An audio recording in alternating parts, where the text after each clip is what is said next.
Last request sa uyuan sa akong bana bago siya mamatay. Ang makatilaw ug makaduwelo ko sa kama. Maayong adlaw kanimo DJ Sam. Ingon man sa imuhang mga suking tigpaminaw ug tigtan-aw. Tawagan na lang kog Carol. 29 anyos, minyo na, pero wa pagasahi og anak kauban ang akong bana nga si Aboy. 17 anyos pa lang ko DJ Sam dihang nagminyo ming duha ni Aboy.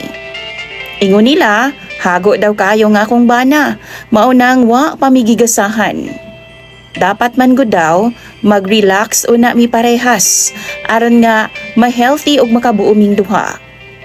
Parehas ming mag-uuma sa akong bana. Hurnal ang among pangita. Naamang gud yuta ang uyuan sa akong bana DJ Sam nga gipasakahan. Si Uncle Ben. Kini si Uncle Ben na DJ Sam.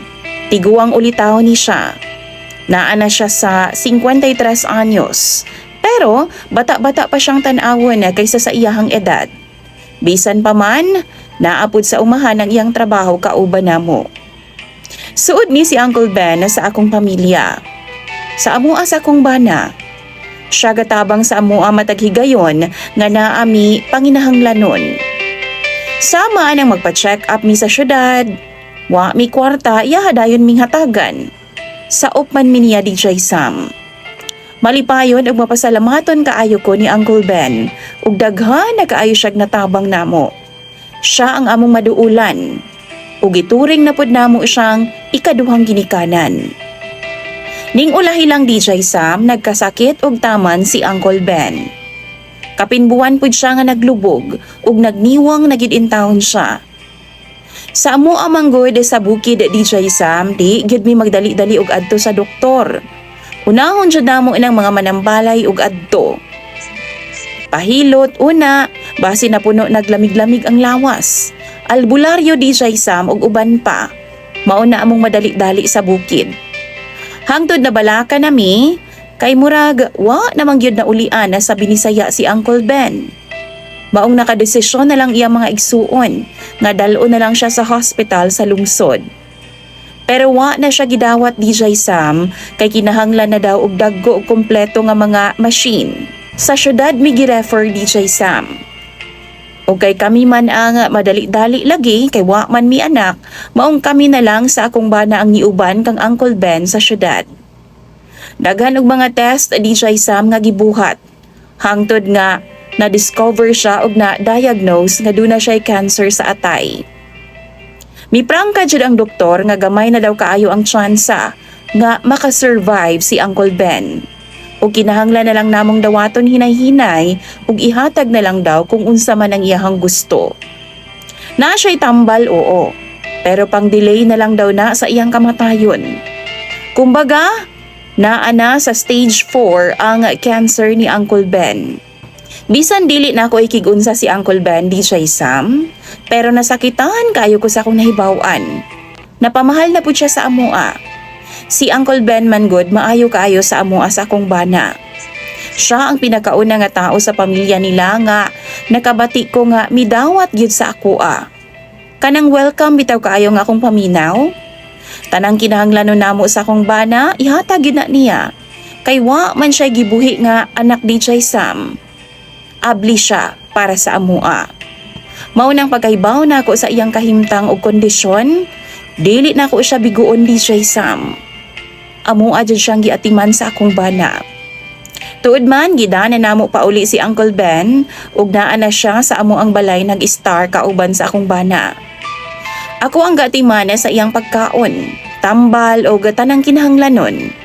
Naa na pud sa ako ang iyang ATM DJ Sam og kwarta nga hinipusan niya para sa iyang mga panginahanglanon adlaw-adlaw. Ako pud ang nagamanage sa iyang yuta nga anam-anam na pug kabaligya. Para pud sa iyang mga kinahanglanong tambal, mga palitunon. Sukad nga nagkasakit si Uncle Ben, permi na lang kung mahibilin sa balay. Tapos ako na lang ba na ang Bulakaw pa bukid aron nga maatiman ang taniman ni Uncle Ben. DJ Sam, dunay usa ka hangyo si Uncle Ben sa akoa. Ako ang gikalibgan atong una. Ana man gud ang doktor, tumanan na lang daw namo siya sa iyahang gusto. Aron nga ma-enjoy ug malipay siya sa nahibili niyang kinabuhi diri sa kalibutan. Sige kog pangutana sa kong sarili, DJ Sam. Sakto ra ba kaha nga ako siyang ginapagbigyan? Nihangyo man gud siya sa ako nga patilawon lagi daw nako siya ana-ana. Sa ako nang ikaingon, sa una palang bahin sa ako ang istorya, DJ Sam. Ulitaong guwang si Uncle Ben. Siguro tinuod yun nga wa pagid siya makatilawan ng butanga. Ikatawan ra nako siya sa una niyang hangyo nako, DJ Sam. Gibawi ra pud niya, ana siya never mind daw. Pero sa paglabay sa pipila ka adlaw, mihangyo na pud siya nako. Kaya pa man sa lawas ni Uncle Ben, DJ Sam. Kay baw mo, masakitan pud baya ko nga magtan-aw niya nga balibaran na anang butanga. Sa ulahin niyang hangyo, DJ Sam, ako na gid siyang gipagbigyan. Aron sab nga di siya mahigam anang butanga. Ug dili pud siya magmahay ning kalibutana. Pero abi ko, DJ Sam, og tilaw ra. Kaluoy ra pud nako to sa iyaha. Pero nagsige naman hinuon siyag pangayuan ng butanga pag wala ang akong bana. Tapos napansin ako nga sigihan na lang niyag sugo ang akong bana sa bukid aron nga makalugar ming duha. Ang tinuo, DJ Sam, magduha na kabuan nga ginabuhat namo ning butanga ni Uncle Ben. Ako na lang ang musakay aron nga maluwas siya sa iyang gibati.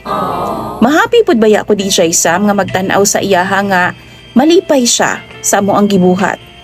Satisfied siya ba sa iyang kinabuhi? Kaysa dili madugay, matsugi naman yun na si Uncle Ben.